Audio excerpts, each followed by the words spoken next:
Buenos días. Buenos días, profesor.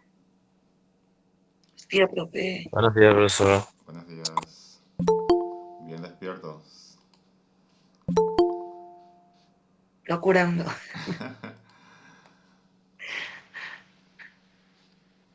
A ver, cuesta más con el frío seguro.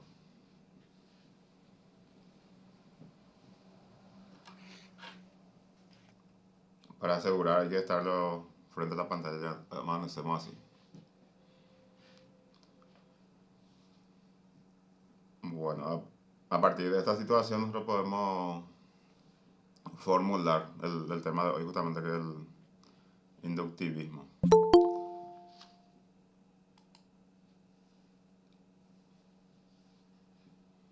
Para que piensen también la idea de la Nila. Y hola a todos, buenos días a todos, también los que van ingresando. Nuestra manera de conocer, nuestra manera de investigar. A partir de acá también podemos autoevaluarnos. El conocimiento, como sabemos, es muy importante y como no es suficiente, entonces uno se postula para este tipo de cursos. Y tampoco yo puedo asegurarme que uno se inscribe uno buscando conocimiento, sino hay otros factores que tenemos que ser capaces también de revisar. Pero esa intención que uno tiene al priorizar lo que guarda vínculo directo con su proyección en la vida profesional, eso tiene un carácter de la sensatez, ¿verdad? Y más todavía que cuando acompañamos con un proceso de carácter reflexivo, que no hace falta que sea muy exigente nuestra reflexión, porque también esa autoexigencia o cuando la prioridad no es bien estudiada, eso también nos puede desviar de ciertas actividades que nos gusta hacer. Pero ese gusto por el hacer, del mismo modo también tenemos que ser capaces de evaluar. Entonces, nosotros estamos en un punto, así como casi un chiste, ¿verdad? Del desierto. Después de mucho recorrido, ve un cartel así, el señor a lo lejos va corriendo y lee. Y el cartel, que ustedes seguro que conocen, ¿verdad? La descripción, le dice, usted en ese momento se encuentra exactamente aquí. O sea, si nosotros leyésemos ese cartel en la condición de la tercera clase de epistemología y todo lo que ustedes han hecho ya en su vida académica hasta este momento, ¿qué mensaje ustedes escribirían? Si fuese una tarea, pues lo que yo le pongo ahí.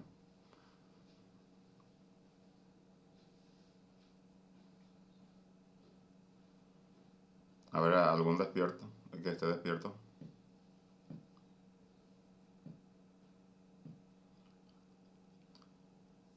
Bueno, el sistema de comunicación, ustedes levantan su mano y opinan.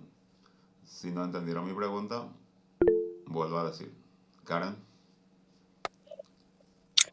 Me escribiría que no fue fácil el camino, pero que todo lo aprendido sirve de algo, porque realmente en mi experiencia, todo lo que aprendí, todo lo que algún día dije, ¿para qué es lo que esto estoy estudiando? ¿Para qué es lo que esto enseña? ¿Para qué es lo que esto sirve?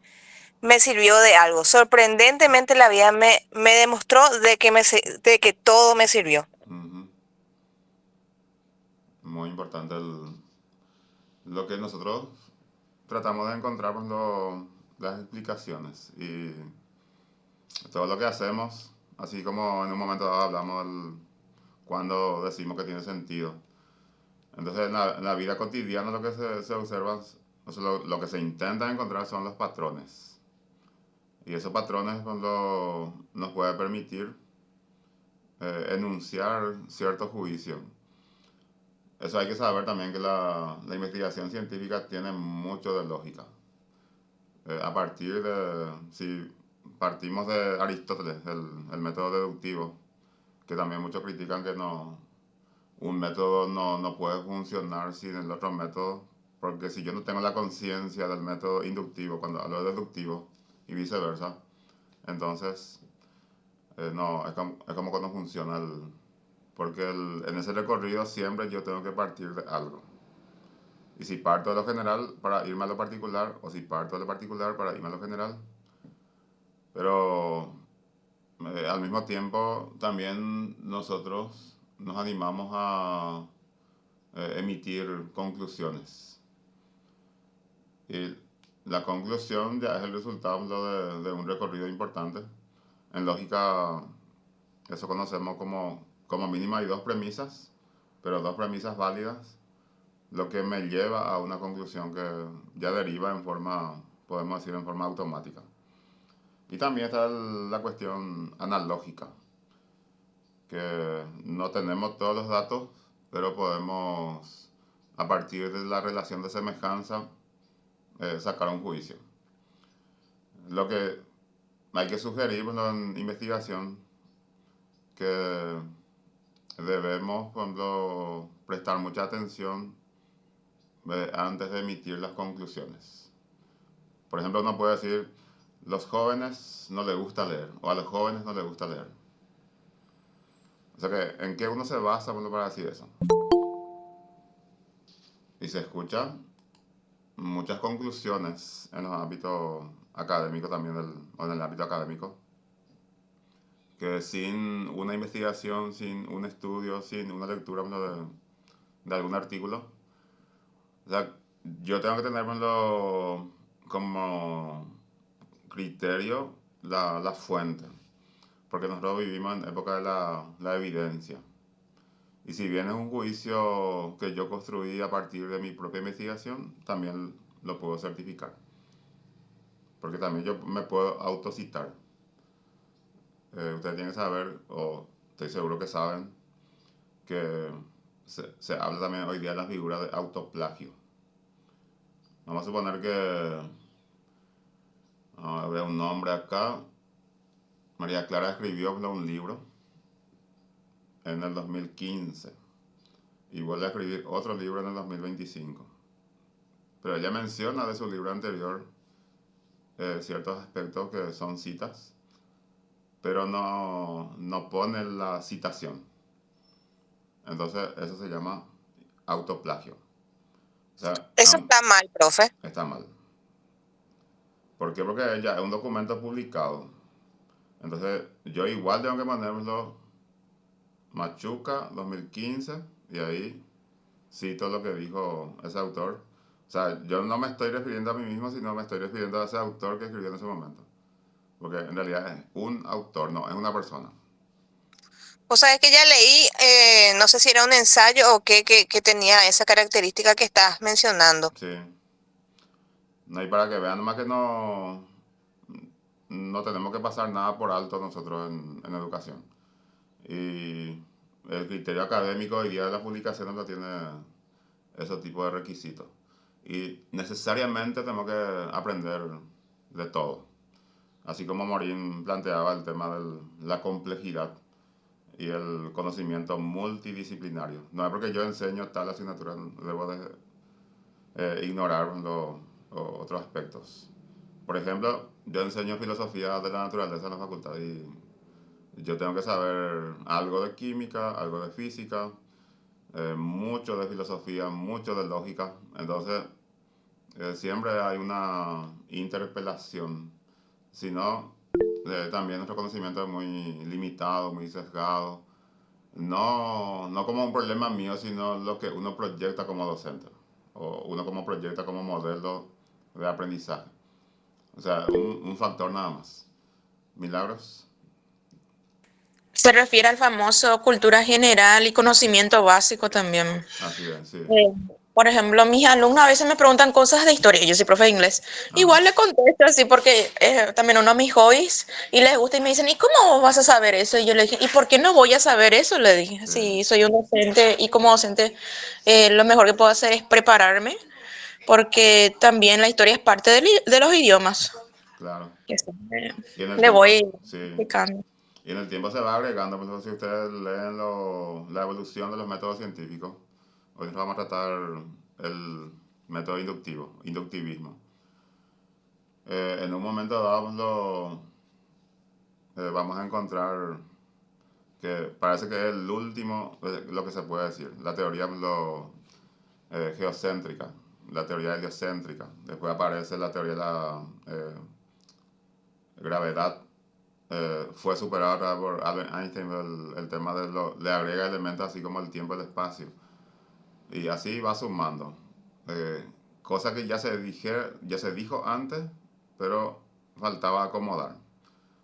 Porque ese tipo de debate es lo que permanece en el tiempo, en, los, en las grandes reuniones científicas que ellos realizan. Entonces va avanzando. Parecía que el método científico inductivista lo iba a reinar, y en realidad reinó por 4 siglos.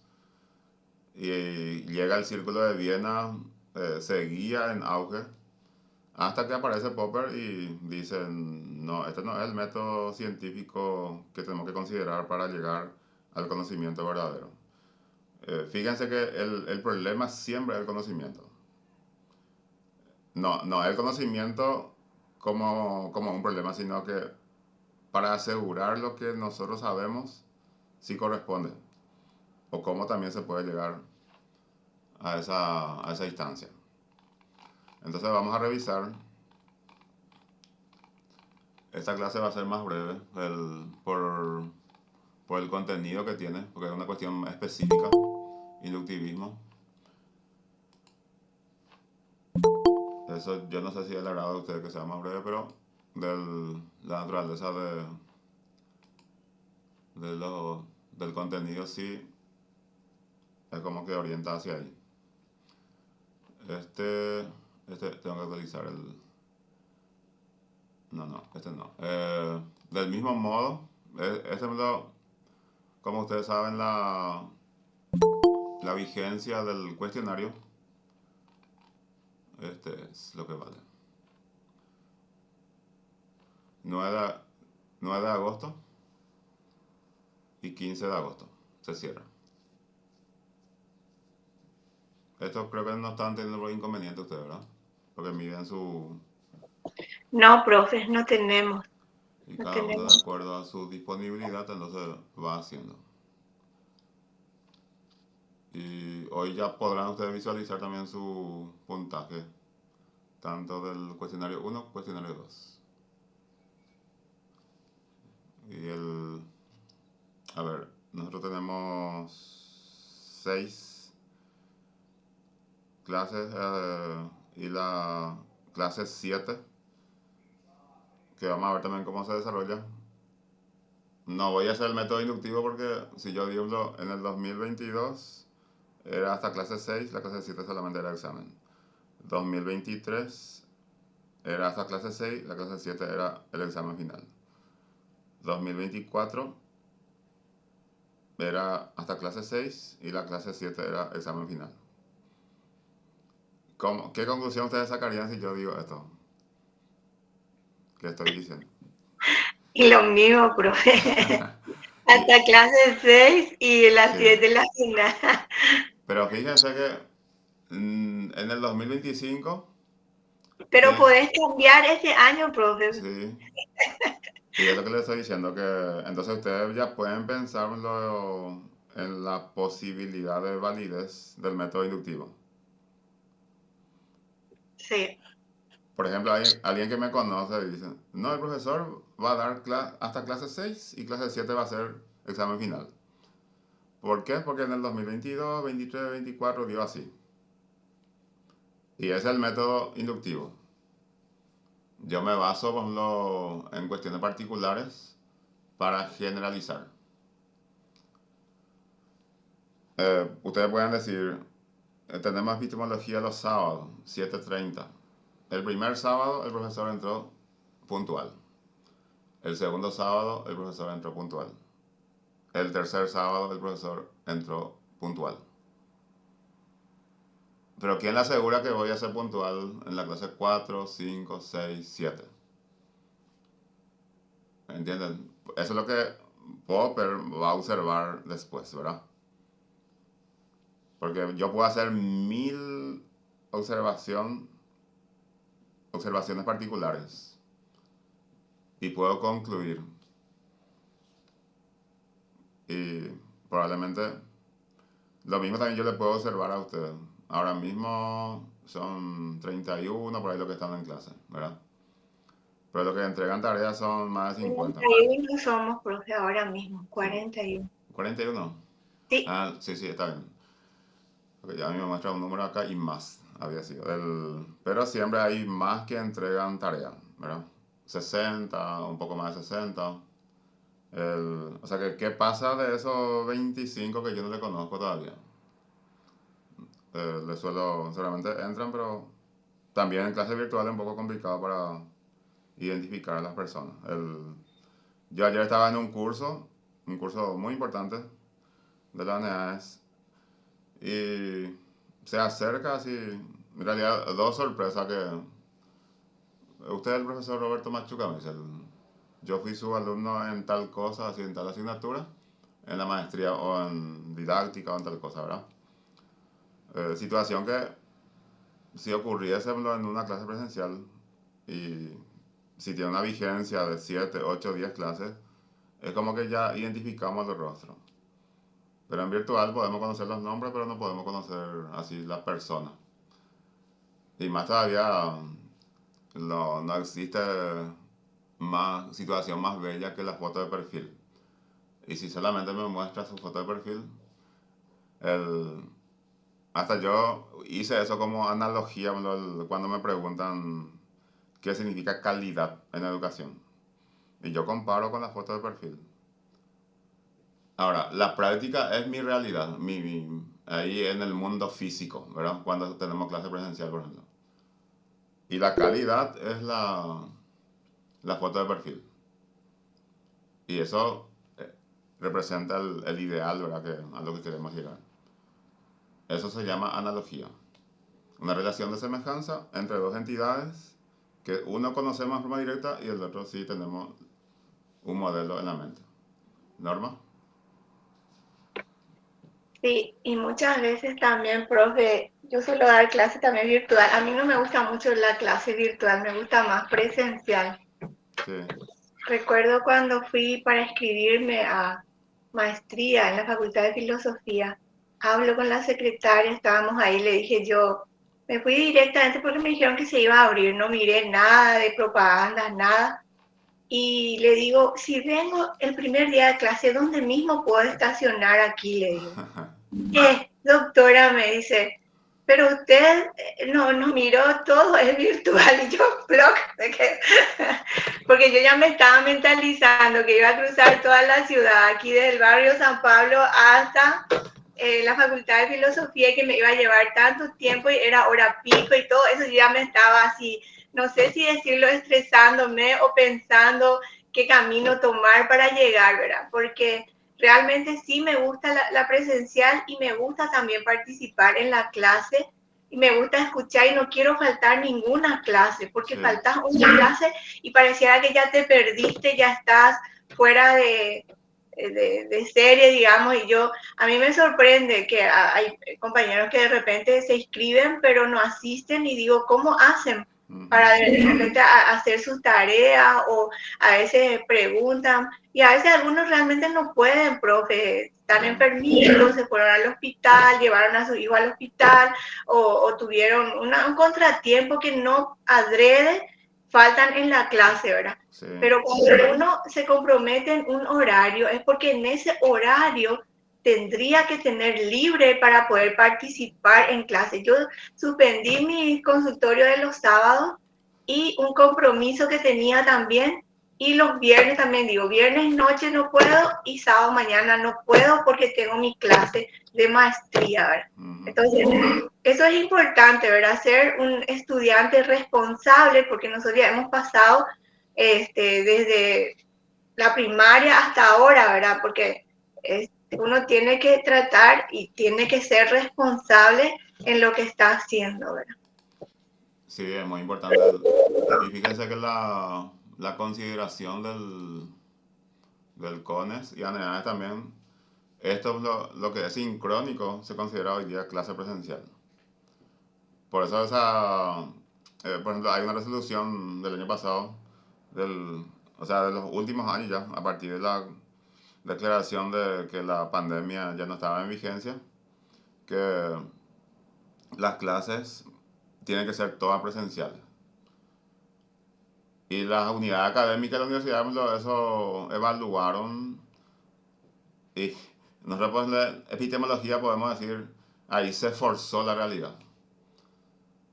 ¿Por qué? Porque le cambiamos el contenido a un concepto. Había sido que la clase sincrónica es presencial. ¿Sí? Eso es forzar la realidad. Y ustedes saben que se puede, hoy se dice, y si yo rindo un examen, por ejemplo, de la ANEA, y me pone la clase sincrónica, virtual sincrónica se considera presencial, y yo no estuve en clase cuando se explicó eso, voy a poner falso. Cuando la respuesta tiene que ser verdadera. ¿Por qué? Porque la resolución siguiente, cuando yo no sé si las universidades o los dueños de la universidad no se sintieron así como comprometidos con la cantidad de matriculados que podían mantener cuando de repente de la virtualidad total se pase a la presencialidad total. Entonces también se habló del concepto gradual. Bueno, vamos a volver a la presencialidad, pero en forma gradual. En el 22, 25%. En el 23, 50%. Pero 24 ya salió totalmente, tiene que ser presencial. Profe, Sí. ¿y por qué filosofía nunca volvió a la presencialidad al 100%? Carrera de psicología exclusivamente, en donde es tan importante la asistencia, en donde el compartir, el visualizar, tiene días de sus prácticas, nomás tiene presencial. Para mí eso es aberrante, porque ¿cómo vas no sé, técnicas proyectivas, por ejemplo? ¿Cómo vas a hacer, cómo vas a hacer psicometría? Una vez a la semana te vas unas horas nomás. No sé, no me parece. Encima filosofía es la única, creo que es la una que no volvió a la presencialidad es un 100%. ¿Por qué? Esa pregunta es muy profunda. Que yo si no estoy en la parte de toma de decisiones, vamos a generar hipótesis acá, pero yo también soy docente en la facultad y me voy en la medida que sean las disposiciones de la coordinación. Y tiene su marcada diferencia justamente el tema de la presencialidad y la virtualidad. En este nivel de la maestría, yo hasta puedo decir también que el hecho de que sea virtual es una gran ventaja para mucha gente también. Los que viven lejos, por ejemplo. Y así como epistemología hablo, yo no sé si habría diferencia. Hasta veo como una ventaja que sea virtual porque yo puedo disponer de más elementos para compartir con ustedes. Ahora, ya depende muchísimo de, así como dice Norma, el tema de los estudiantes en cuanto al sentido de compromiso que le pueda poner. No es porque yo voy a aprender o no aprender, no es porque sé todo ya lo que el profesor va a decir o lo contrario, sino simplemente también como docente. Yo no puedo decirle a usted, hoy no me voy a conectar. Entonces, del mismo modo también el estudiante tiene que sentir eso, porque tiene el mismo compromiso el estudiante, el docente. Ahí se hace el pacto didáctico, así que tenemos que establecer eso como un mecanismo de un contrato privado, un contrato social, como diría Rousseau, que nos encamine hacia la prosecución o capitalización de nuestro compromiso. Norma. Sí, profe. Después yo me di cuenta de este tema de la virtualidad entre mis compañeros, que somos 58, casi 60 somos. Sí, Y realmente es impresionante porque tengo un colega que está en España haciendo un posgrado también, sí, y él desde allá está estudiando, ¿verdad? Y digo, wow, qué bueno. La gente de Quindú, de Villarrica, que es mi ciudad natal, mi querida ciudad natal, Caguazú, y todas las ciudades de todo el país, profe, y es una oportunidad que ellos tienen de poder estudiar. sí, Y eso, ahí yo dije, wow, sí, vale la pena realmente hacer. Y cuando una de las profes nos dijo que iba a ser presencial, todos nos caemos de tipo peludito, ploc, por sí, la escuela, ¿verdad? Y después logramos convencerla de que sea todo virtual, porque ¿qué va a hacer este compañero, colega de España? ¿Cómo va a venir solamente para su examen, o alguien que está en Quindío o en Caguazú o en lugares muy remotos y le cuesta? Muchas veces nosotros ya estamos haciendo toda una hipótesis de cómo podemos hacerle, vamos, algún ejemplo, yo le voy a albergar en casa, vamos a colaborar, nos vamos a ayudarle, ¿verdad? sí, Porque para mí el grupo de compañeros son geniales, les quiero muchísimo, aunque no puedo estar cerca para abrazarles, ¿verdad? Pero ya estoy muy encariñada con mis compañeros y somos un grupo genial, profe, muy unidos, y bueno, doy gracias porque tuvimos esta oportunidad de la virtualidad también. soy testigo de que es un grupo bueno. El tercer sábado que estoy con ustedes y bastante satisfecho. A ver, Julio César. Buenos días a todos, profesor, a los compañeros. La virtualidad ganó un espacio que no se tiene que perder. Nosotros justamente estamos ahora en proceso de acreditación, ¿verdad? El tema es el siguiente, ¿verdad? Se hizo una evaluación previa a todo esto también y la virtualidad no tiene el alcance de la presencialidad por la predisposición que uno tiene en su casa, ¿verdad? En la casa tenemos muchas cosas que nos desconcentran. Sí, Yo mismo tengo una criatura de 1 año acá, que no es tan sencillo. Si escuchan un ruidito de ella y pido disculpas por el caso, ¿verdad? Pero no es lo mismo de repente. Si bien facilita, ganó un espacio, como digo, se tiene que seguir aplicando porque no sabemos en algún momento si vamos a volver a tener el suceso que nos obligó a pasar a la virtualidad, Dios quiera que no. sí. Pero lo principal es que es una herramienta Ujú. que se complementa, pero no estoy tan de acuerdo que sea 100% todo. No estoy criticando esta u otras, ¿verdad? Sino que Sí. sencillamente tienen sus ventajas y sus desventajas. Como Eso no toda me quería práctica. asumir. Sí, como toda Sí, práctica humana. así mismo. Por ejemplo, nosotros desde la filosofía valoramos muchísimo el disenso, porque el disenso es lo que nos permite construir. Eso pasa en las cuestiones muy básicas, cuando a veces preguntamos al otro qué club es, y nos dice el club contrario a nuestro club. Yo me pongo muy contento porque no tendría sentido que todos seamos del mismo lado. ¿Se imagina usted si eso ocurre en el mundo de la educación? Si solamente vamos a seguir una línea. Por eso lo que enriquece justamente nuestro propósito en cuanto a búsqueda es el disenso. Qué importante es no estar de acuerdo. Milagros. Buenas, profesor. Ahí prendo mi cámara para que me conozca de paso. Sí, Eh, eh, yo también creo que la virtualidad también exige que vos pongas de tu parte como persona así un poco más organizada. Vos mismo te pones tus límites y sos más autodidacta. Creo que eso es más este tipo de modalidad. Es más para personas de que estén dispuestas a concentrarse y tomarse el tiempo de leer, de volver a escuchar las clases grabadas o investigar un poquitito más. sí, Porque no es por lo mismo que presencial, no es que al instante le podés preguntar a veces si no es una clase sincrónica. sí, Si estás en una clase asincrónica y tienes una duda, vas a tener que rebuscarte, mirar en todos tus materiales. Y yo tuve una experiencia durante la carrera que teníamos una materia que era bastante así complicada. Y yo soy licenciada en Comercio Internacional y Administración Aduanera y la materia era Econometría 2. Sin mentirte, profesor, la única persona que se conectaba a las clases sincrónicas era yo. De los 10 que estábamos inscritos en esa materia, solamente yo me inscribí y todo desde el primer día hasta el último. Y después me dice el último día el profesor, yo te quiero felicitar a vos porque estás aquí presente, que esto y lo otro. Y yo le dije, pero profe, no hace falta que vos me felicites porque ese era mi deber como estudiante, Ujú. estar en tu clase y participar y tratar de comprender, porque si no, no iba a tener sentido para qué yo me iba a inscribir en su materia si yo no iba a participar. Pero nomás Exactamente. empecé a Sí, hacer esa introspección y reflexionar y colaborar también, porque es como un enfoque enfocado al estudiante, sí. que vos tenés que poner de tu parte. Eso no era mi pequeño aporte también. Gracias, Milagros. Edith,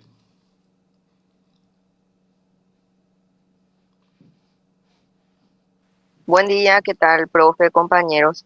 buen Este día. tema de la virtualidad a mí me toca mucho también desde mi lugar de trabajo, ahora que soy docente también en una de las filiales de la Facultad de Filosofía, eh, y estoy interinando la coordinación.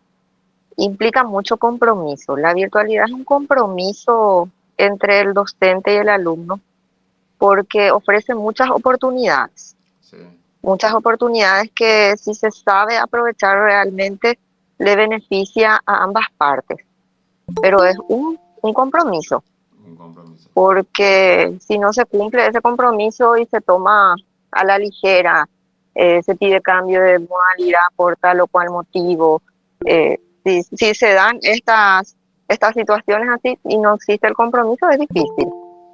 Y esto es también se da en la presencialidad, ¿verdad? O sea que en, en ambas modalidades el compromiso de ambas partes es fundamental. Ujú.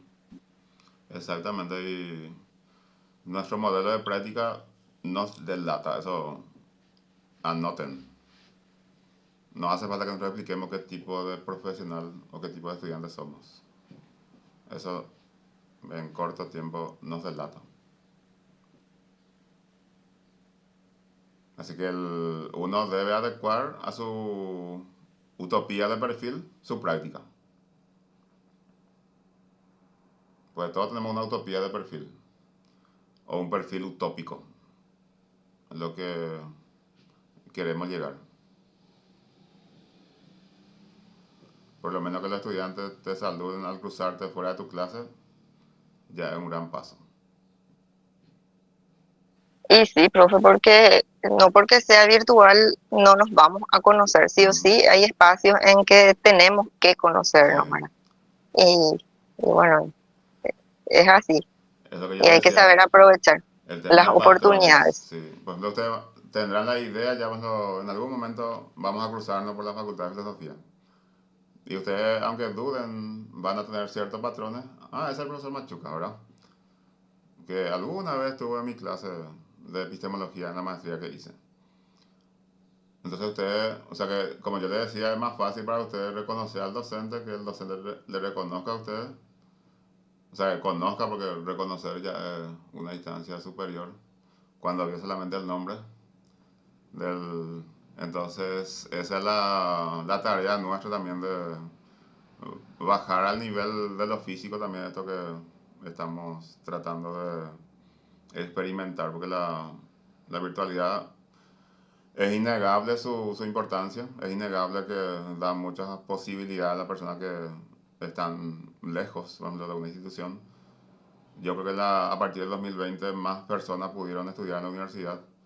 Del, gente que no podía llegar, ahora sí puede llegar a partir de la virtualidad. Cuando era solamente presencial, los doctorados, maestrías, era mucho más difícil. Y también las jornadas eran muy extensas. Entonces, siempre se pensaba 5 o 6 veces antes de que uno se inscriba. Bueno, algunas preguntas yo le puse respecto a este tema del inductivismo. ¿Qué es la verdad y cómo llegamos a ella? Pero pensado ya desde un enfoque inductivista. ¿Qué método aplicas para llegar a la verdad? Los sentidos son confiables. ¿En qué nos basamos para afirmar que los sentidos son confiables? ¿Cómo construye tu conocimiento? ¿O cómo construyes en segunda persona? ¿De qué partes y cómo llegas a la conclusión? Cualquiera de las preguntas ustedes pueden tomar así como venimos haciendo, brevemente y avanzamos. Norma.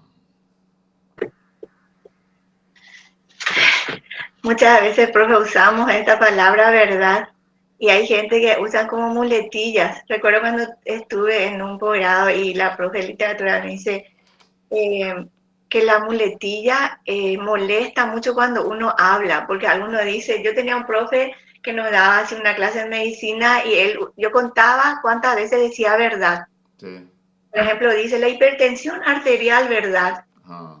El enalapril cuando le das a tu paciente, verdad, decía. Entonces yo le dije a una compañera, 50 veces ya dijo verdad. Entonces yo me distraía con las muletillas, ¿verdad? Sí. Y ahora también estoy diciendo verdad. Bueno, pero en realidad el concepto mismo de la verdad, yo me voy a la iglesia y no estoy hablando de religión, sino una relación que tengo con Dios, ¿verdad? Y la Biblia habla de que Jesucristo dijo, yo soy el camino, la verdad y la vida, él dice. Entonces, Jesucristo es la verdad. Y él cuando enseñaba, los fariseos y todos decían, habla con autoridad. Cuando él hablaba con autoridad, decían, ¿verdad? Uh-huh. Y entonces, sin embargo, aquí, cuando estudiamos aquí contigo epistemología, antropología y otras materias, ¿verdad? Otros módulos, podemos decir que la verdad tiene que concordar con la realidad. Por ejemplo, yo afirmo algo y demuestro que eso es real. Porque recién estuviste hablando de utopía también. Hay muchas cosas que decimos, no, el Paraguay tiene que ser, no tiene que haber ningún corrupto. Eso es una utopía, pero se puede hacer realidad si todos deciden no ser corruptos, ¿verdad? Sí. Entonces, ese es un concepto que yo tengo de la verdad, de que tiene que concordar con lo que yo puedo demostrar. Y es un proceso, ¿verdad? Yo busco analizar, yo busco comprobar, ¿verdad? Que puede variar en ese ámbito. Puede ser una ciencia, filosofía, la vida cotidiana misma, ¿verdad? Entonces, ¿cómo yo llego a esta verdad? Y tengo que buscar, observar, experimentar, una razón, una lógica, investigo, analizo, busco teoría de esa verdad. Y en cuanto a la fe, intuición y fe, ¿verdad? Sí. Y después hago un debate y diálogo si tengo así un grupo en donde yo quiero llegar a eso. Incluso cuando hacemos una tesis tenemos que tener hipótesis y llegar a eso y demostrar la investigación que uno está haciendo para demostrar que eso es verdad. Ese es mi concepto, profe. No sé si me con algo. Corregime si estoy equivocada. No, tampoco cómo voy a hacer. En mi función de filósofo soy un simple buscador de la verdad. Y a veces el problema es conceptual. O sea que no sabemos ni siquiera qué es por definición.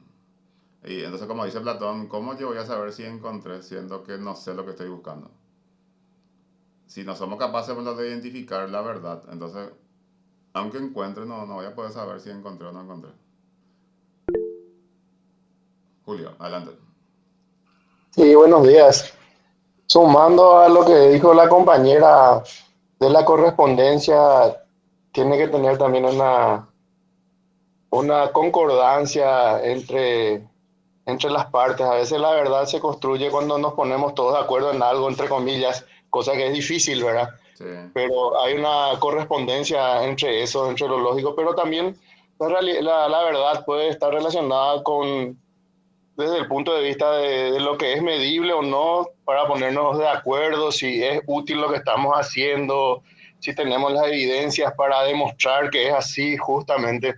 Hay verdades que se transmiten de manera, vamos a decir, verbal o por costumbre, tradición, o sea que hay cosas que son complicadas. Definir la verdad es algo sumamente complejo porque tiene que ver con el punto de vista. Si yo miro un cuadro y miro el extremo superior derecho y describo, estoy no estoy mintiendo, pero la persona que le pido que me describa y mira otro lugar, no está mintiendo, está diciendo su verdad sobre lo que está observando. Es algo muy complejo. Sí.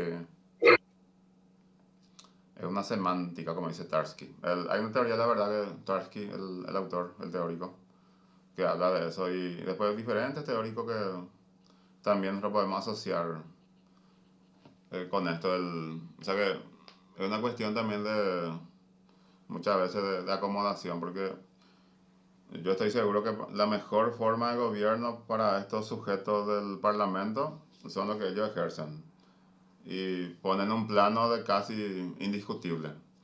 Lo mismo va a pasar con el ministro de Educación, el mejor modelo en cuanto a lo que ellos puedan plantear en un siglo XXI. Tengo a Jorge. Adelante, Jorge. Buen día, profe. Eh, yo creo que el tema de cómo llegamos a la verdad o qué métodos aplicamos para llegar a la verdad, en mi caso, por lo menos analizando así un poco, yo creo que la observación, ¿verdad? Después un poco prueba y error también y quiero llevar al ámbito de las relaciones sociales, ¿verdad? Generalmente o lo que hacemos normalmente cuando conocemos a una persona o queremos conocer más a una persona, le observamos, ¿verdad? El comportamiento que tiene, de repente, de cómo reacciona a ciertas situaciones que se da en las relaciones.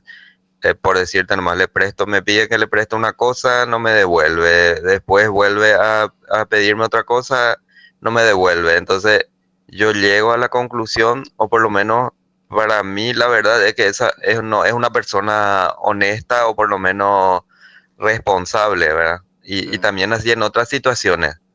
Y en cuanto a lo que dijiste de que se distorsiona la verdad, algo así dijiste en cuanto a que ahora se considera las clases sincrónica presencial, eh, de repente llegamos a eso, ¿verdad? También, o sea, se habrá llegado a esa conclusión también analizando un poco, ¿verdad?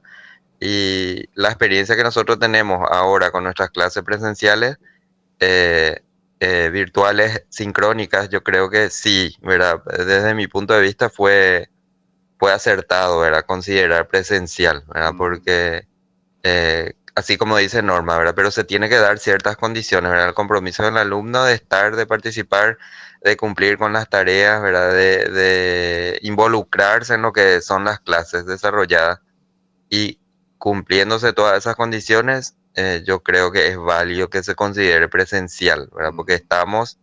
hay una interacción entre alumno-estudiante y es más, yo creo que las clases presenciales tampoco, presenciales físicas tampoco es una garantía de que se cumplan todas las exigencias de la materia, ¿verdad? Porque muchas veces los alumnos solo se van, entran, salen, Ujú. después se desaparecen, no están en clase, vienen otra vez para firmar. Sí, En ese caso, una clase presencial sincrónica responsable es mucho más productiva que una clase presencial física. exactamente. Esa es mi conclusión, profe. Y ahí también se amplía lo Gracias. que yo dije. Yo dije, se forzó la realidad, pero en realidad se amplió la definición según Jorge. Está muy bien. Yo pues le pregunto a los estudiantes en presencial qué significa estar presente. Y muchas veces preguntamos también que le importa firmar la asistencia o le importa aprender. Pero también ahí ya vaya, se tiene que fijar también en el desempeño del docente. Porque tampoco, así como ustedes dicen, hay garantía de que va a ser mejor presencial que virtual cuando el docente no pone de su parte. Ahí va. Sí, profe. Sí. Para mí que la verdad tiene que tener coherencia y eso implica que las diferentes partes de una teoría o argumento estén relacionadas Sí. de una manera lógica y no contradictoria, ¿verdad? Eso Ujú. no me quería Sí. aportar. Es una de las teorías que se menciona justamente la verdad como coherencia, la verdad como correspondencia. Sí, Norma. Sí, profe, quería nomás dar un ejemplo de una persona así como estaba diciendo Jorge, si es confiable y si le prestas algo y si es honesto, ¿verdad? Incluso en una relación de pareja, algo tan sencillo.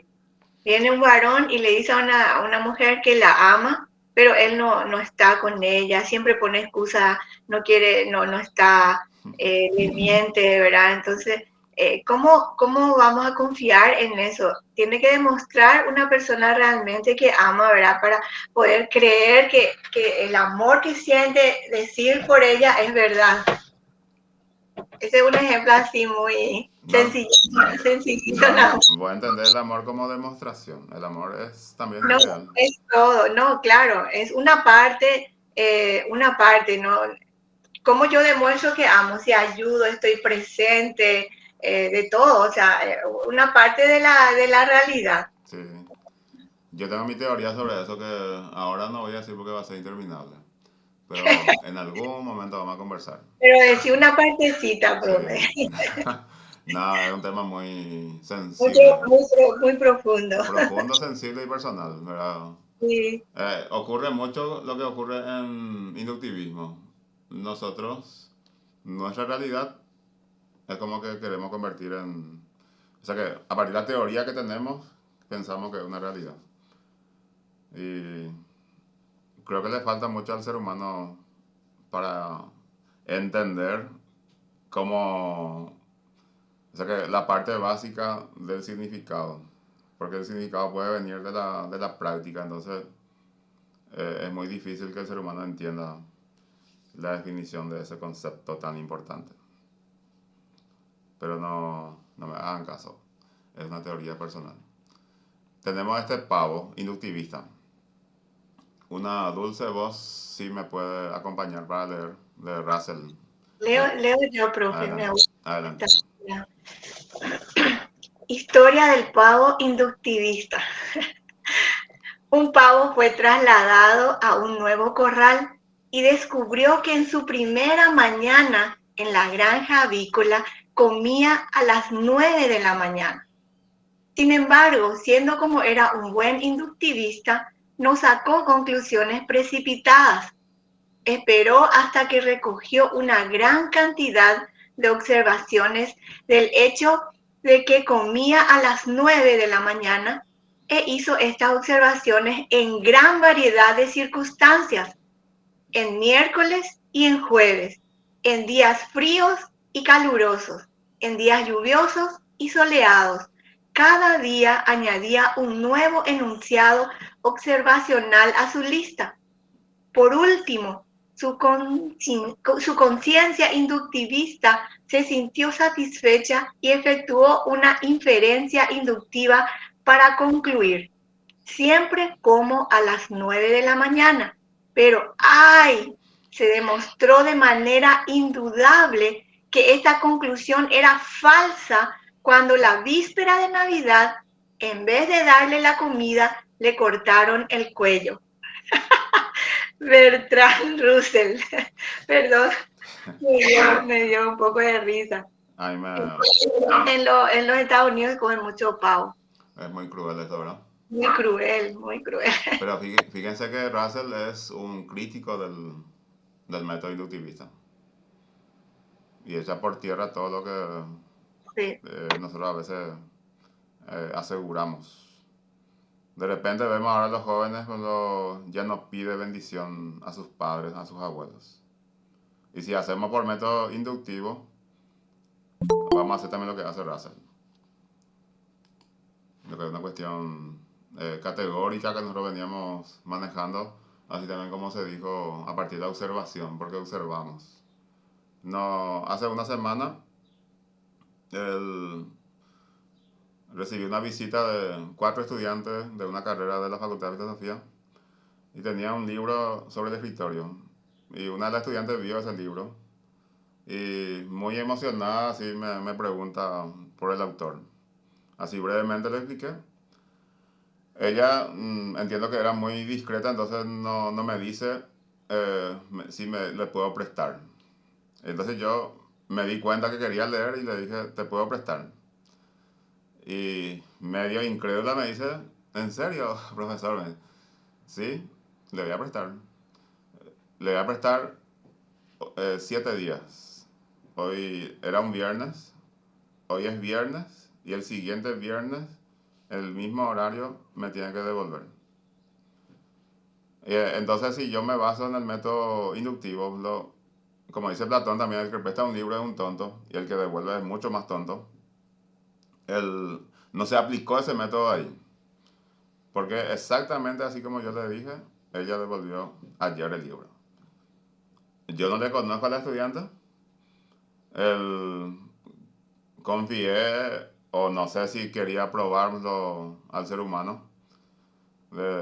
Era un libro importante, o sea, es un libro importante que probablemente yo no iba a recuperar si es que no aparecía más. Pero sí, contra todo pronóstico que nosotros a veces manejamos, devolvió. Igual que el dinero, muchas cosas que también nosotros tenemos a veces la seguridad que así va a ocurrir. Bueno, el inductivismo o método inductivo es una actividad científica muy válida para la escuela positivista tradicional e empirista. O sea que el positivismo ya del siglo XIX y siglo XX se puede definir como la teoría del método científico que sostiene que la ciencia es un conocimiento que consiste en la formulación de hipótesis y leyes obtenidas por inducción a partir de observaciones. Ustedes ya dijeron todo. O sea que todo lo que ya dijimos en la parte previa define lo que es el método inductivo. Conocimientos, observaciones particulares que eso nos lleva a emitir un juicio universal. Bien, acá se corta una tradición, siendo que a partir de Aristóteles se mantenía el reinado del método deductivo. Francis Bacon escribe un libro que se llama Novum Organum, Nuevo Órgano. El organón que escribió Aristóteles, que se fundamenta en la lógica deductiva, que él mismo también planteó, esa lógica del silogismo categórico que nos enseñó Aristóteles, se corta esa tradición con Francis Bacon. En el año 1620 entonces él publica el libro Novum Organum, o Nuevo Órgano, que habla del método de investigación científica, pero desde un enfoque inductivo, a partir de la observación. Observación que se ajusta a la teoría que uno tiene. Y vaya teoría porque él reinó por muchísimo tiempo, porque si no respondía a la exigencia, iba a desaparecer rápido. Y cruzó siglo XVII, XVIII, XIX, hasta principios del siglo XX. Y tampoco podemos decir que ha desaparecido el método inductivo, porque en nuestra clase nosotros seguimos enseñando también así, a partir de patrones. O sea que a partir de situaciones particulares que queremos convertir en patrones. O sea que lo que no tenemos que hacer es la autodeclaración que yo soy esto. Porque en nuestra práctica muchas veces hacemos lo contrario. Muchos dicen, yo soy constructivista, dicen. Sin embargo, sus estudiantes se sientan en fila. Sin embargo, yo soy el único que habla en clase. Entonces mi práctica es conductista. O sea que esa opinión hay que dejar que el otro elabore. Hay ciertas afirmaciones o ciertas conclusiones que no coinciden con la realidad, como ustedes estaban diciendo, o con el criterio de verdad. La base del inductivismo es la idea de que las teorías pueden derivarse o establecerse sobre la base de los hechos. Siempre así también como hemos visto en clase anterior, los hechos o sea que son los más importantes, no podemos trabajar sin los hechos. Ahora, ¿cómo se observan esos hechos? El método inductivo plantea desde lo particular, de cada momento, el proceso, ocurrió esto hoy, mañana y todos los días. Ahí está el dato del 1620. La propuesta entonces lanzada y que yo no sé si él se imaginó que iba a tener tanta fuerza, como menciona el documento, 4 siglos desde su aparición. No es porque él publica en 1620, a partir de 1620 vamos a olvidar el método deductivo. ¿Se imagina usted en ese momento la diferencia que hay con lo de ahora, no había así documentos que se podía publicar en corto tiempo. Eso habrá tardado 50, 100 años en el mismo ámbito, también para llegar a las sociedades más exigentes. Algunos pasos, entonces la observación de hechos y registrarlo como premisas. Estoy seguro que ustedes manejan el silogismo. Entonces ahí, si no manejan silogismo, igual nosotros nos manejamos de esa manera, aunque no sepamos el nombre. O sea que observación, observo esto, observamos eso en la clase, observamos en nuestra práctica. Lo que puede faltar también en nuestra propia práctica, encontrar como ha propuesto Aristóteles el punto medio entre la virtud y el vicio, ¿verdad? Quizás no seamos muy virtuosos, pero tampoco tenemos que irnos mucho hacia los vicios. Entonces podemos buscar o encontrar un punto medio cuando nosotros cuando atribuimos muchas ocasiones a la mala suerte nuestra condición humana. Y eso hay que ver también si es hasta qué punto es cierto o es la que se aplica ahí el principio de causalidad. Como las causas tienen sus efectos, entonces muchas veces nosotros evaluamos desde un aspecto muy subjetivo lo que ocurre en nuestro entorno o lo que nos ocurre a nosotros. Y no pensamos en una posibilidad del principio de la causalidad. ¿Por qué me va tan bien o por qué me va tan mal o por qué me va de esta manera? ¿Qué se puede mejorar? Son evaluaciones que también podemos realizar. A ver, Jorge, ¿levantó la mano otra vez o no bajó?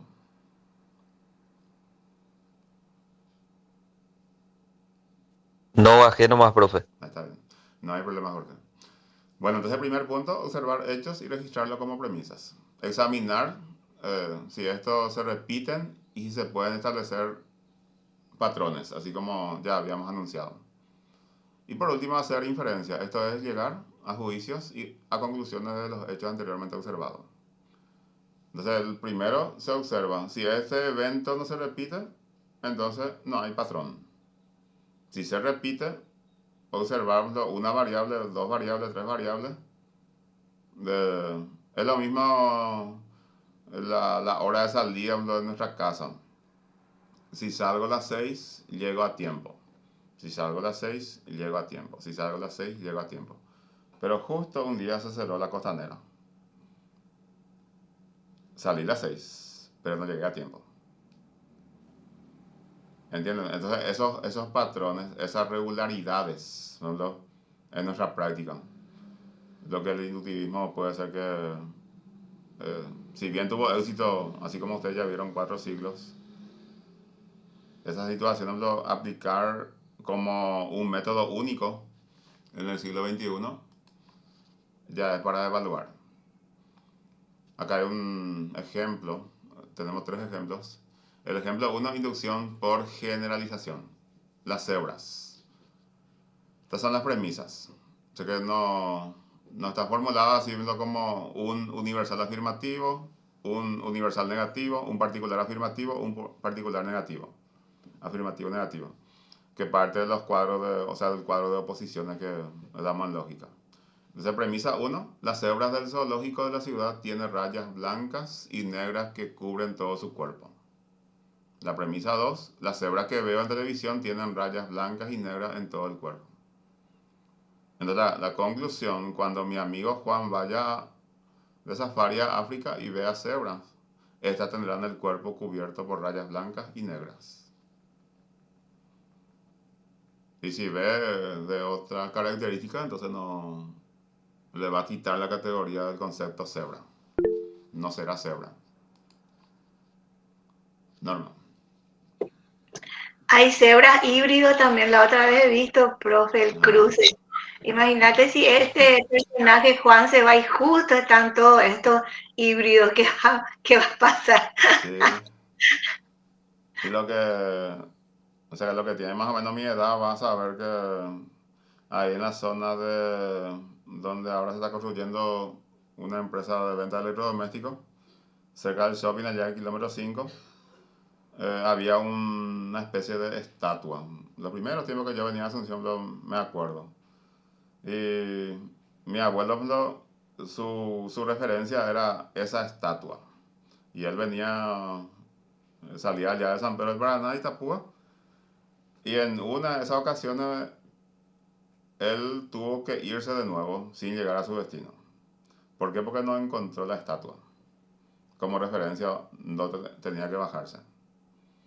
Entonces, aplicó toda su vida el método inductivo. Y ese método inductivo un día le falló.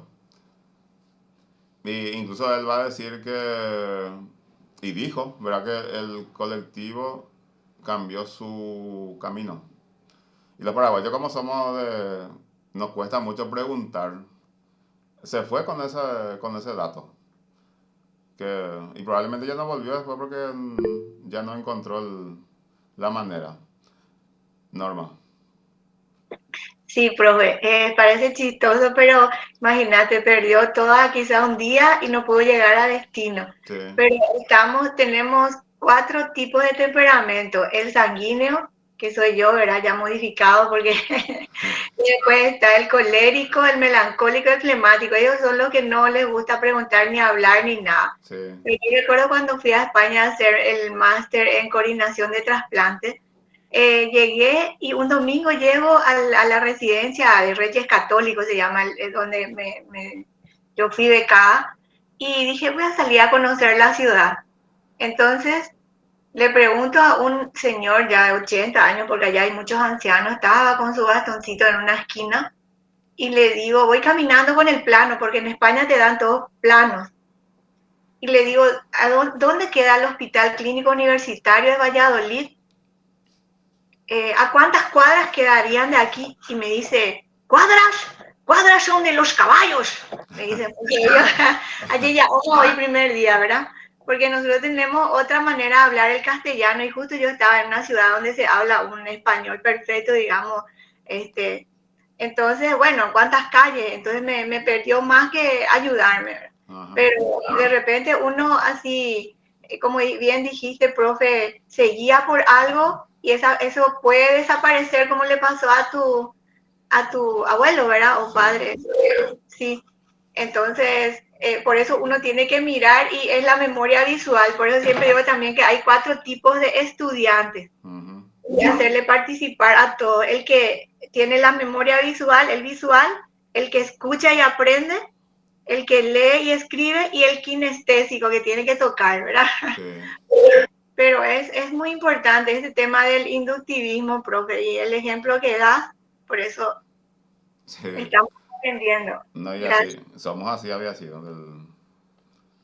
Escuché también, creo que acá me contaron mis hijas, una señorita que estudió por mucho tiempo para hablar como española, porque se iba a ir a España. Y aprendió muy bien el tono, la C, así, es un poquito diferente. Pero llega allá y su primera experiencia, la primera prueba no pasó porque se sube lo que hoy tenemos como Bolt, no sé cómo se llama ahí. Y se iban y le dice al chofer de repente, bajeando. Y ahí ya le pilló que, no sé si le pilló que es paraguayo, pero le pilló por lo menos que no es de España. ¿Por qué? Porque esos cuidados también que uno tiene, y más todavía cuando estamos, lo mismo a mí me pasa cuando escucho a alguien hablar en guaraní, en la primera palabra yo ya me doy cuenta que no es guaraní hablante, ¿verdad? Pero son datos o son patrones que uno tiene en cuenta. ¿Por qué? Porque en guaraní lo que cuesta mucho es la pronunciación de te dice mandiyú, pero si es alguien que habló guaraní, va a ser mandiyú, va a decir. Los extranjeros no pronuncian, profe. No. Y son datos, son patrones que uno Por puede... más que practiquen. Sí. Son características que nosotros no podemos usar como criterio de ventaja ni desventaja, sino simplemente en un modelo de investigación de carácter lingüístico no podíamos hacer uso de ello. Profe, Sí, incluso cuando presenté mi tesis, cuando ya terminé el posgrado y todo eso, me corrigió mi jefe, ¿verdad? Un terapista era el que estaba en trasplante, y me dice, me devuelve así mi borrador y me dice, vosotros habláis muy mal el español. ajá, Yo le digo, es el castellano que me enseñaron en Paraguay, sí, porque no podemos comparar. Entonces él empezó a borronear y ellos hablan iréis, esperáis y todo eso, y él quería que yo le escriba así. sí, Pero de todas maneras me consideró, porque en Castilla y León, donde es Valladolid, mucho, conocí a un chileno que es también docente, profesor, que se fue a estudiar en la Universidad de Valladolid y él encontró y me contó todos los, ¿cómo se llama? Cuando dialectos que hablan en Chile, por ejemplo, ¿verdad? sí, Y cuando estuve por Barcelona, el catalán, ellos dicen que es un idioma, pero sin embargo es para mí un dialecto porque idioma si va a ser tiene que hablar todo el país. sí. Yo digo, entonces yo le dije, en Paraguay hablamos dos idiomas, el guaraní y el castellano. Ujú. Digo, Pero es así, tenemos culturas diferentes. sí, la forma de calificar también, Sí, que claro, no tenemos, somos más cautelosos en ese aspecto. sí. Acá hay otro ejemplo de inductivismo, por razonamiento causal, el perro de al lado. El perro del vecino siempre ladra cuando alguien camina por la vereda frente a su portón. Alguien está caminando por la vereda y se está aproximando al portón de mi vecino. El perro de mi vecino comenzará a ladrar en cualquier momento. ¿Qué pasa si el perro estaba medio caigüe un día? No se iba a cumplir tampoco su método. Y luego, a partir de datos estadísticos, los estudiantes de la escuela.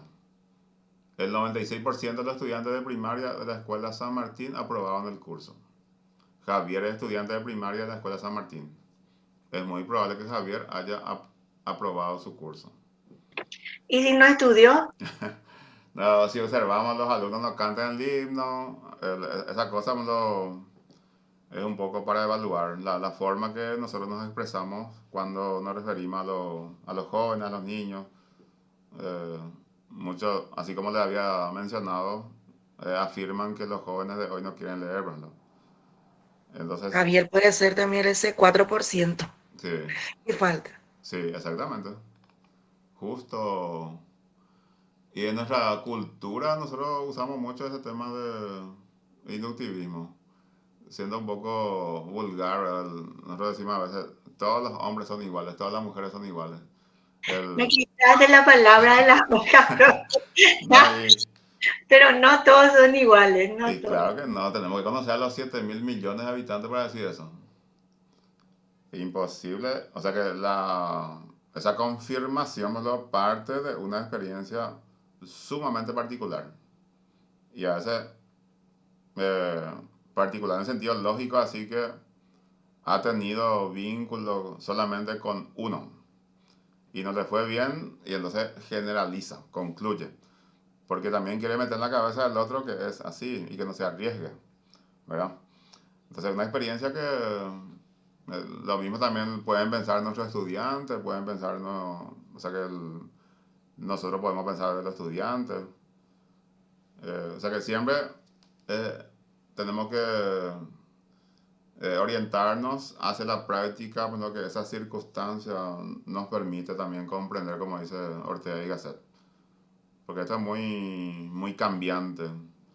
Y si es posible, yo tengo que ponerme en la posición de intérprete de, de esas variables que voy a encontrar en mi tránsito cotidiano. Que no es sencillo, porque así también como habíamos dicho en la clase anterior, lo que juega un papel sumamente importante, o lo que juega en ese caso son nuestros sesgos, nuestra manera de corregir las cosas o observar las cosas. Porque si yo ya tengo un parámetro de observación, de acuerdo a ese parámetro, ni ya quiero escuchar después porque, no, todos son así, ¿verdad?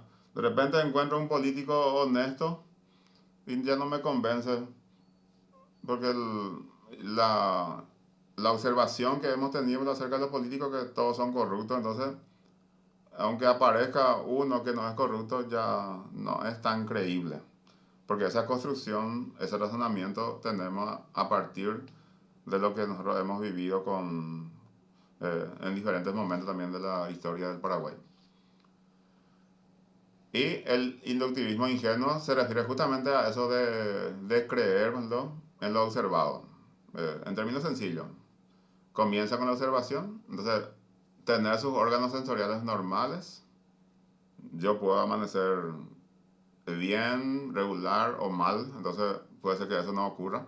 Registrar de modo fidedigno lo que pueda ver, oír, tener la mente fuera de prejuicios, que es muy complicado.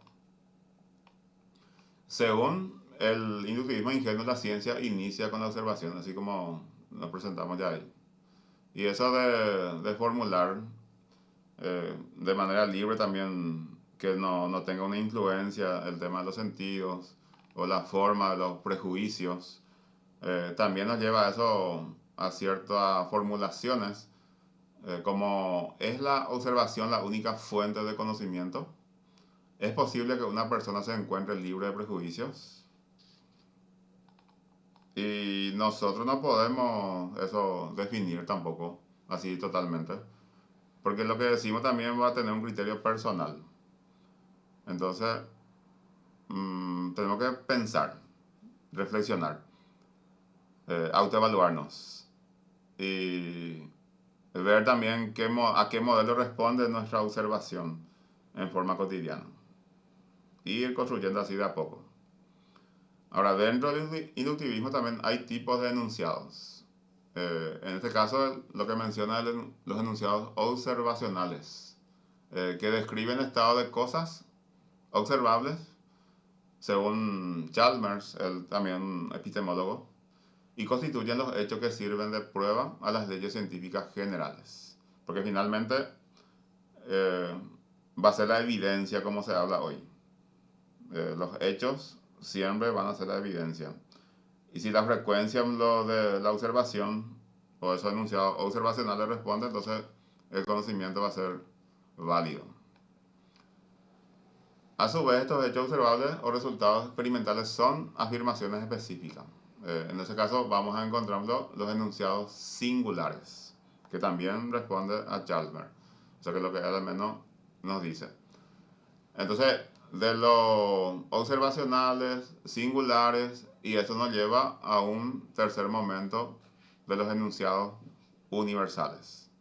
¿Por qué? Porque el hecho, los hechos a mí me certifica a partir de la observación, y eso lo llevo pues, a un juicio de convicción singular o particular, y como la frecuencia es permanente ya, entonces ahí se configuran los patrones para que yo pueda, dentro de un silogismo, aunque el silogismo también categórico hablamos solamente de deductivo, pero de una formulación de juicio, entonces que tenga o que sea el juicio A, como dice también la teoría. Y un juicio A en lógica es el universal afirmativo, que no se preocupen ustedes si no identifican, pero simplemente que cuando yo generalizo una situación, entonces estoy hablando de un juicio universal. Entonces surge el cuestionamiento: ¿en qué circunstancia o de qué forma se pueden justificar las afirmaciones que constituyen las teorías, basándose en las pruebas observacionales y experimentales? Y eso, no sé si una sola persona si es la tarea, y si los sentidos también, como algunos dicen, son engañosos, hasta qué aspecto, hasta qué momento se puede validar un juicio de carácter universal cuando se basó en la observación y en la experimentación. Porque también la observación que actúa de matriz a la experimentación, pues si los sentidos ha tenido cierta falencia, entonces también eso puede afectar la parte experimental o puede condicionar. Una situación también que podría, como enunciado, aparecer y no puede responder, dadas ciertas condiciones, es posible justificar la inferencia inductiva desde los hechos hasta las leyes, cumpliendo con las siguientes condiciones, según Chalmers. Primero, el número de enunciados que constituyen la base de una observación debe ser grande. Creo que directamente de eso puede entenderse. Las observaciones se deben repetir en una amplia variedad de condiciones. Cuando llueve, cuando amanece más temprano, así, diferentes situaciones, cuando hace mucho frío, cuando hace calor. Ningún enunciado observacional aceptado debe entrar en contradicción con la ley universal derivada.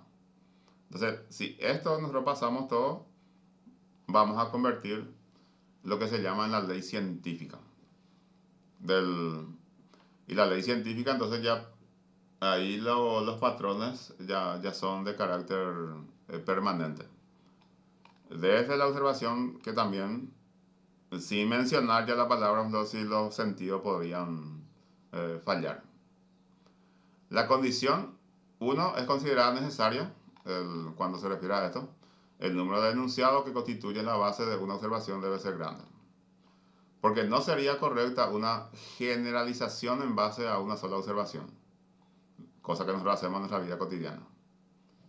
Además, una sola vez nos llegó tarde y decimos, fulano es irresponsable. No le damos la posibilidad de una segunda ocasión. Además de que un buen razonamiento inductivo no obtiene conclusiones precipitadas, por lo que también se requerirá de la condición 2. La condición 2 nos dice, las observaciones se deben repetir en una amplia variedad de condiciones, que busca que la variedad de observaciones se lleven a cabo en condiciones distintas, debido a que se corre el riesgo de caer, una vez más, en conclusiones apresuradas, mientras que la condición 3 es esencial, de lo contrario las leyes carecerían de carácter universal. ¿Por qué? Porque no va a tener sentido que se afirme o confirme como ley, pero cuando se contrasta con la realidad, entonces hay cierta incongruencia, cierta inconsistencia. Dentro del inductivismo ingenuo todavía, porque la confianza extrema en los sentidos, en la observación, por eso también se denomina de esa manera según los observadores. La respuesta inductivista, suponiendo que se den ciertas condiciones, es lícito generalizar a partir de una lista finita de enunciados singulares. Entonces ahí ya encontramos lo que se llama una ley universal. No se tiene que entender que el método inductivo no va a funcionar. Claro que va a funcionar si se hace todo en ese mismo orden también y se respetan esto mismo que estamos viendo a través de las condiciones que deben satisfacer esas generalizaciones. El número de enunciados que constituyan base debe ser grande, eso que también lo que vimos un poco más arriba. Y a medida que aumenta el número de hechos establecidos mediante la observación y la experimentación, las leyes y la teoría adquieren mayor alcance y generalidad. Y justamente ese es el propósito que finalmente eso va a permitir también la explicación y la predicción. Que habrá casos que sí va a funcionar, lo que no cambia, siempre va a ser constante. Entonces no va a funcionar el tema de la predicción y la explicación. Para el inductivista, la fuente de verdad no es la lógica, sino la experiencia. Pero el neopositivismo toma la lógica como un modelo también o como un refuerzo que se dieron cuenta que era necesario. Una vez establecidas las premisas, mediante la observación y la inducción, se puede deducir de ella la predicción. Pero también es una contradicción decirlo muchas veces que la lógica no forma parte, siendo que el método inductivo es una lógica. Lo único que la lógica puede ofrecer es si las premisas son verdaderas. Entonces la conclusión debe ser verdadera.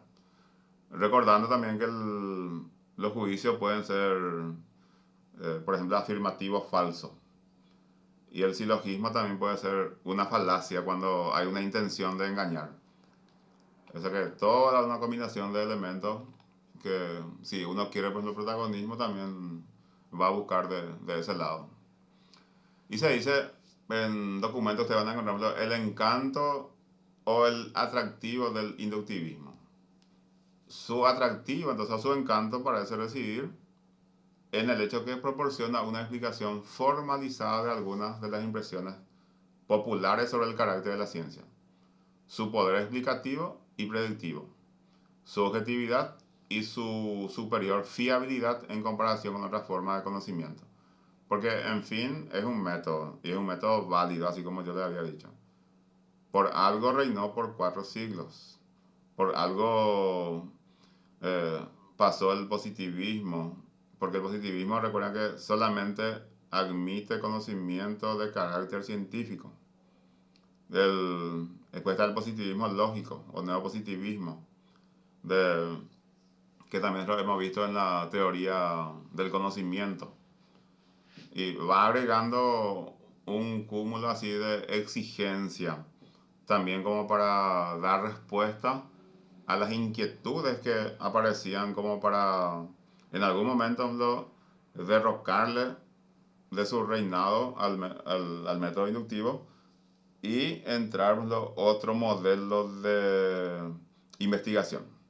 Y eso va a ocurrir recién en 1930. Todas las escuelas, y las escuelas lo más significativas en el siglo XXI, o sea, el siglo XX, es el Círculo de Viena, que de alguna manera también ellos quieren crear una especie de abarcar la totalidad en cuanto al método de investigación, unificar la ciencia, como se dice, en cuanto a la palabra demarcación. O sea, que qué es y qué no es ciencia. A ver, por ejemplo, el positivismo es considerado como un principio reduccionista. Si yo le pregunto a usted por qué el positivismo tiene ese carácter reduccionista, ¿qué ustedes me responderían? En cuanto al conocimiento siempre.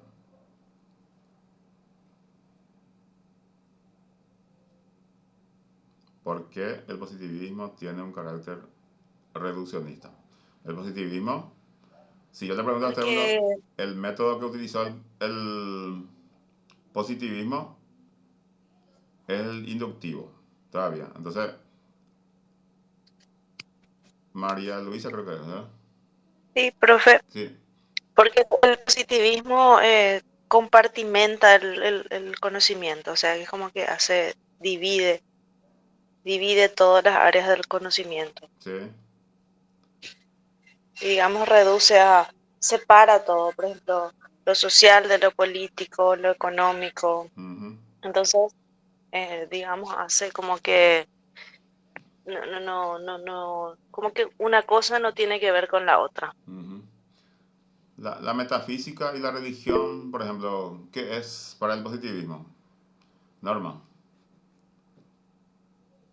En cuanto a la pregunta anterior, profe, Sí,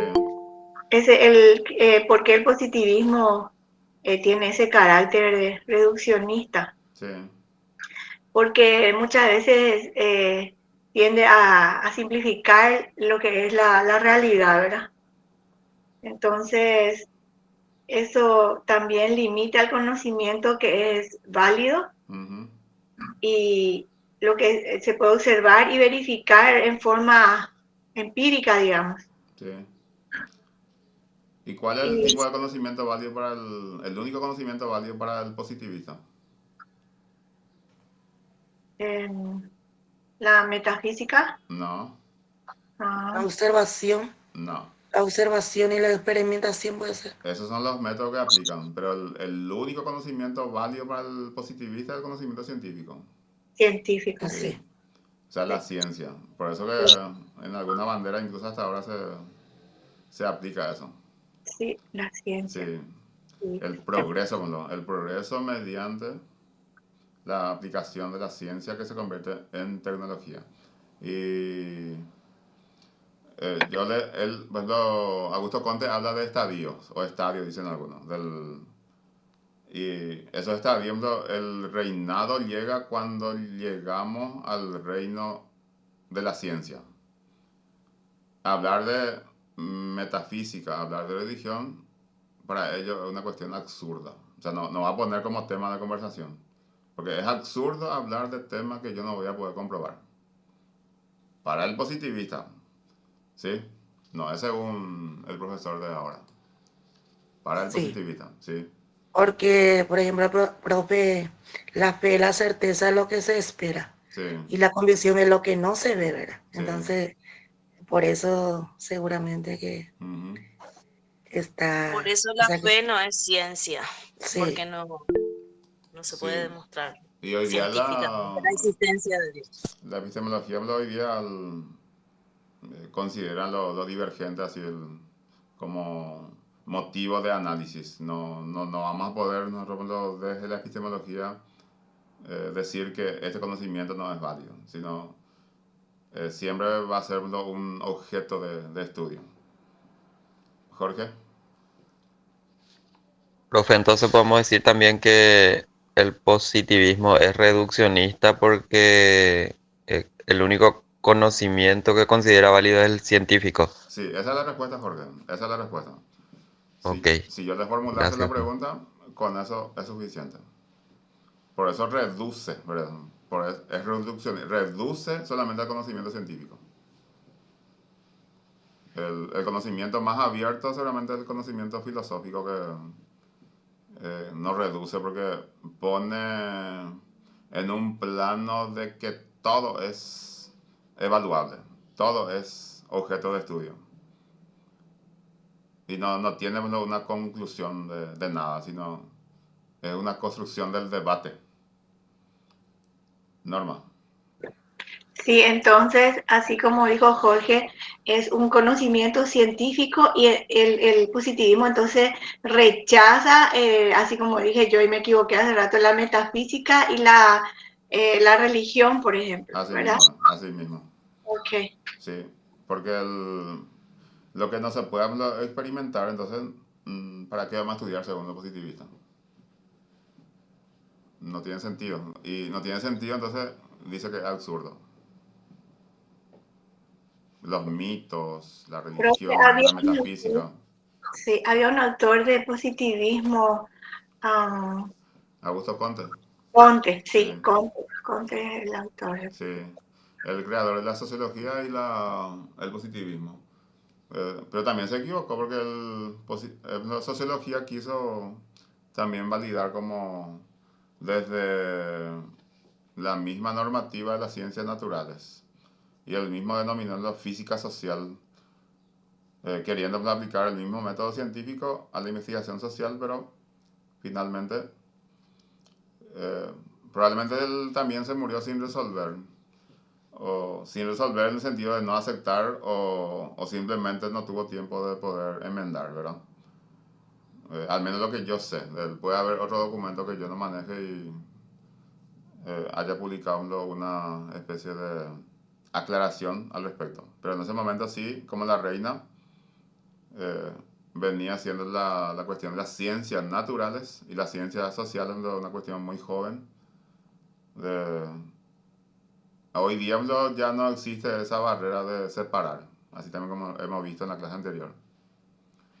Bueno, volviendo al documento, la parte señalando cómo podemos justificar todo utilizando la inducción.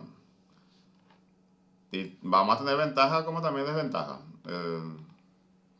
La objetividad, ¿no? En este caso, la prueba, la que certifica, es el hecho. Eso es una cuestión indiscutible para cualquier método. Cualquier observador que haga un uso normal de su sentido puede averiguar enunciados observacionales. La validez de los enunciados observacionales y los razonamientos inductivos no dependen de una cuestión subjetiva o de opinión, sino se basa en el hecho.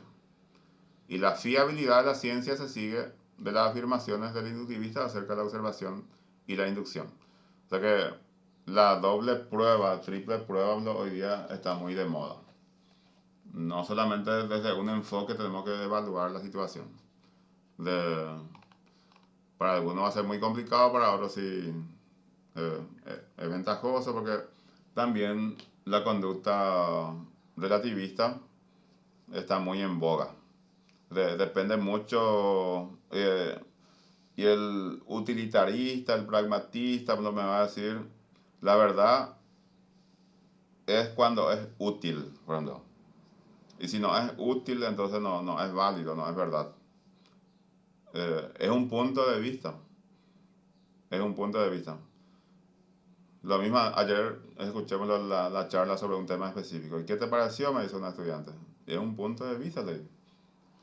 No le digo que estoy de acuerdo ni en desacuerdo. Es un punto de vista.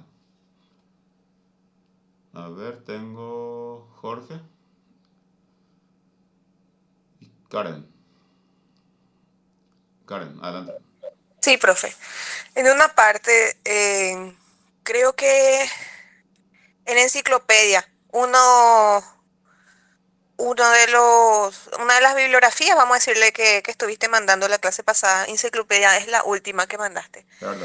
En una parte dice que la epistemología se encarga de analizar y de ver las estrategias utilizadas por las diferentes ciencias, se encarga de ver si son válidas esas estrategias, esas herramientas. Sí, Y ahí pude comprender que la epistemología sería como la ciencia de las ciencias. Eso es lo que vos estás diciendo, ¿verdad? de acuerdo, Constantemente. sí. Ahora, ¿cuáles son, o sea, en qué se basa la epistemología para decir esto está bien o esto está mal de acuerdo a las ciencias? Y otra cosa, el inductivismo piensa lo siguiente, solo se basa en la ciencia como estamos dando. Después vinieron otros teóricos a decir, no, también influyen otras cosas, la metafísica, la religión, etc. Pero para la ciencia solamente es ciencia lo que se puede de repente comprobar. Ujú. Y aquí es donde yo entro en una duda total, vamos a decir, porque a medida que leo, más dudas tengo. En un comienzo yo pensé que era positivista. Ahora lo único que puedo decir es que soy pesimista, totalmente pesimista, pero pesimista, vamos a decirle exagerada, porque yo dudo hasta de lo que yo digo, ¿entendés? Karen, Puede te voy a ser, interrumpirte, sí, porque tu construcción es errónea. ¿Sí? Te voy a explicar le voy a explicar y si genera dudas a partir de mi explicación, entonces me vas a poder preguntar de nuevo. dale, profe. ¿Está bien? Primera pregunta, cómo los epistemólogos y a partir de la comunidad científica que ellos establecen. O sea que la comunidad científica, un conjunto de pensadores calificados que se reúnen, ¿verdad?, para definir, así como por ejemplo la ANEA hace con respecto a la educación superior. ¿Con qué criterios vamos a evaluar el conocimiento de esta era? Entonces, de eso sale un documento y ellos Exacto. aplican eso para poder, por ejemplo, hacer la consulta a lo que se consideran ciencia o no ciencia o conocimiento que no es conocimiento, ¿verdad? Ese es el primer punto. El segundo punto no es positivismo, solamente que el positivismo adopta como método de investigación el método inductivo. O sea, el método de investigación del positivismo es el método inductivo. No es que el método inductivo solamente sea ciencia, sino el positivismo sí considera que el único conocimiento válido es el conocimiento científico, utilizando el enfoque o método de investigación del inductivismo. Perfecto, profe. Pero en mi caso yo considero que el único conocimiento válido tampoco es la ciencia. No, eso es Tampoco la, categórico. tampoco la teología Sí. y capaz tampoco sea la religión. Por eso yo te digo que dudo de todo. ¿Y por qué dudo de la ciencia? Ujú. Porque la ciencia hoy dice que esto es ciencia y mañana borra con el codo lo que escribió con la mano y dice, ah, no, era así. Pero en su momento ya lo consideraron ciencia. Sin embargo, es como que solo, es como que solo pueden hacer con la ciencia esa forma de pensar, no con la religión. Por ejemplo, se niegan a la religión y dicen, no, la religión no es ciencia, pero la ciencia puede equivocarse y decir, esto sí es ciencia y es más que la religión, o esto sí es verdadero. Sí. Pero mañana resulta que esa ciencia no era verdadera, sin embargo fue considerada ciencia. Ahí lo que yo entro, no sé si porque yo también estudio curso bíblico y cosas así, pero yo estoy en una duda total. A más que leo, más dudas tengo. Sí. Simplemente eso quería comentar, profe. Está muy bien, porque esa es una duda metódica, porque vos estás construyendo hay un objetivo, hay un donde llegar a la claridad. Entonces, yo te sugiero con lo que le da a Descartes, volver hacia ahí y después volver hacia el plano real. Pero para mí una gran ventaja dudar. El hecho de asombrarnos, dudar en este siglo XXI es demasiado importante. Porque eso nos permite buscar. Pero tiene que ser una duda metódica, no tiene que ser una duda de desconfianza. Porque si nosotros Nos pasó, desconfiamos, profe, sí. nos pasó en la evaluación que nos mandaste, Ujú. porque había preguntas en que dudábamos muchísimo para poner entre falso y verdadero. Sí. A Y ver. me puse, te voy a ser sincera, me puse muy triste cuando estuve analizando cuál es mi postura y me di cuenta que yo era más pesimista que los pesimistas. Y es muy triste decir eso, profe. No sos pesimista, sos buscadora de la verdad como todo. Pero me hiciste pensar mucho, vayan y piensen, dijiste el sábado pasado. Y me fui y pensé y me encontré con esa situación y dije, ay, qué tristeza, soy pesimista, dije, ¿verdad? Porque es como que dudo de muchas cosas, dudo de todo, pero dudo hasta de lo que yo esté diciendo, porque me doy cuenta que ni lo que yo digo es la verdad, ¿entendés?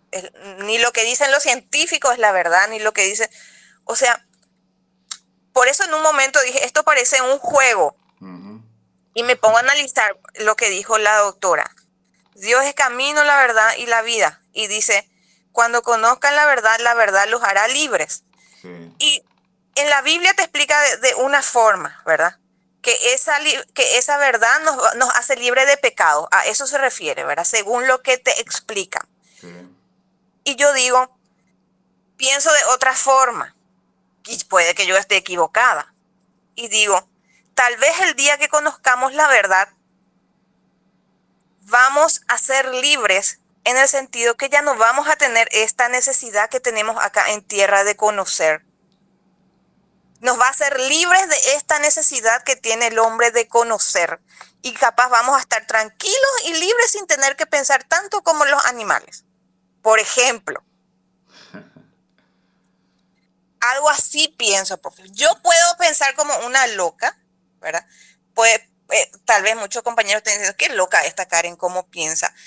Pero me pongo a pensar de muchos puntos de vista y me doy cuenta que la interpretación que tenemos cada uno es lo que nos hace distintos y nos hace tener estos encuentros, estos debates, estas mil formas de pensar que al final vos no sabés cuál es la verdad, profe. Ujú. Eso no es todo lo que quería decir. Está muy bien. Cada vez confirmo mi apoyo al disenso. Viva el disenso. Milagros. Y yo quería aportar de por qué no hay dudas en la religión ni demás cosas, porque la religión es dogmática. Categórico. No caben dudas.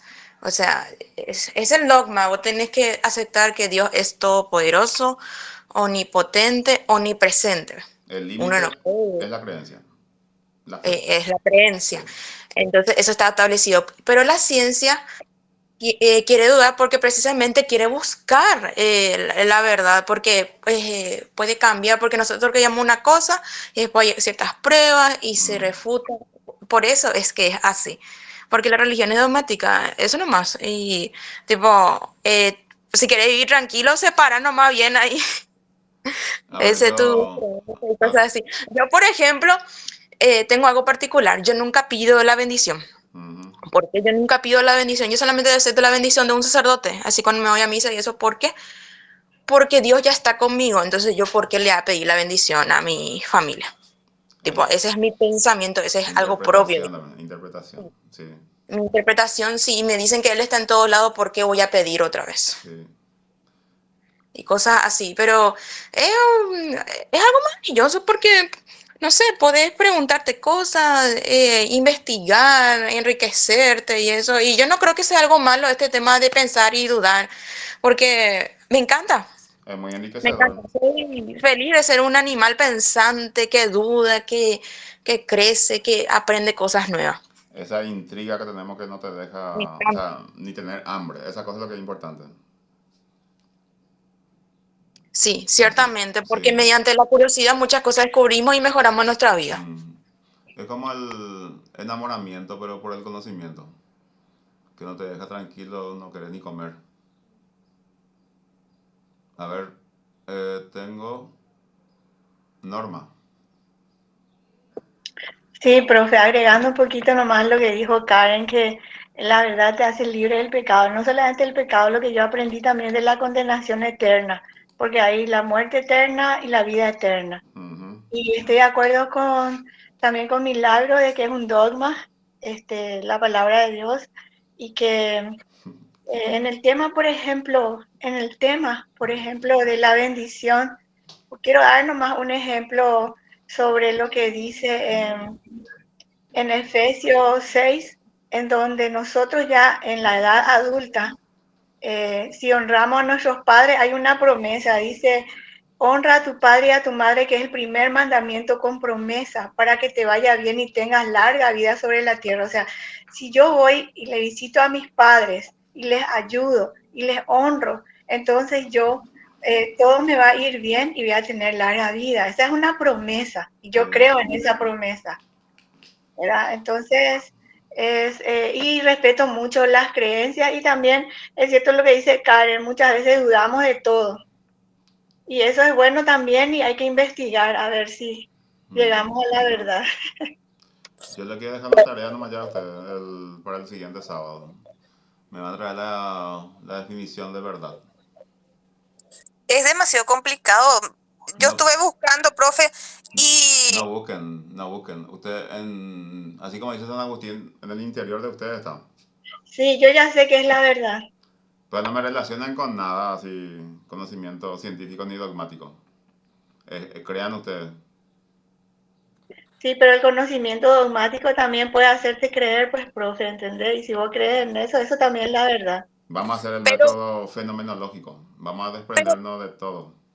pero, profe, en lo dogmático, lo que busca la religión justamente es que sea como un dogma, que creamos. Ujú. Pero yo te puedo asegurar que ese creer muchas veces es de boca para afuera, porque a la hora en que estamos pasando por una mala situación, dudamos y tenemos miedo. Si de verdad creemos, así como dice, la fe mueve montañas y eso no podemos lograr todavía. Ni siquiera los discípulos de Jesús, hasta ellos que le siguieron, que le tuvieron de frente, que vieron todo lo que hizo en ese momento, ¿verdad? Todas las maravillas, las sanaciones, hasta ellos dudaron en ese momento y eso que estaban viendo. Imagínate nosotros que no vemos y que simplemente ya nos viene un libro y nos dice eso. Es muy complicado, es Yo, demasiado complicado y al final Depende, sí dudamos. yo le invito a ver depende. que Perdón. Norma, Karen y otros, ¿verdad? Yo tengo clase de filosofía de la religión, lunes y martes, en la Facultad de Filosofía.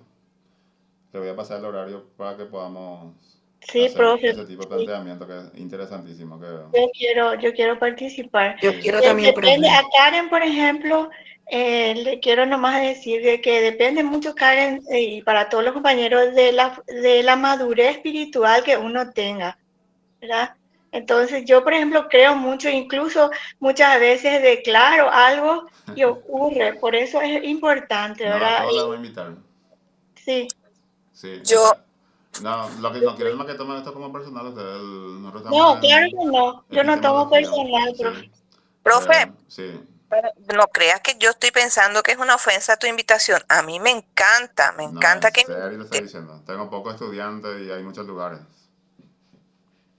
Somos las peores de esta clase, profe. Claro, no, en ningún sentido. Profe, enviar nomás ya la invitación y los que queremos Dale, participar, vamos a vamos a participar. participar.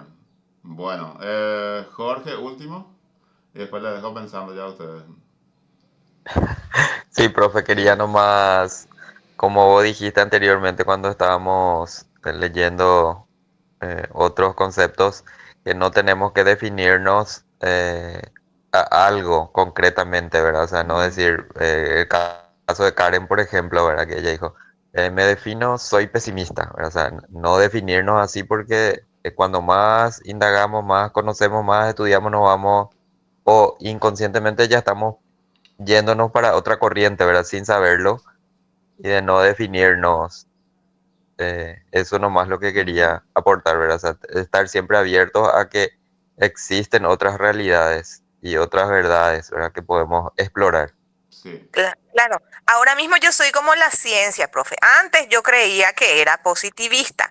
Ahora viniste a darle vuelta a toda mi mente y hasta donde yo sea, al nivel de conocimiento que yo estoy llegando, ahora mismo soy pesimista. En una parte de los libros que enviaste decía que la ciencia y sería, no es, no es algo final, sino que son verdades corroboradas en el momento, algo así decía, Sí. es momentáneo, verdades Sí. corroboradas en ese momento.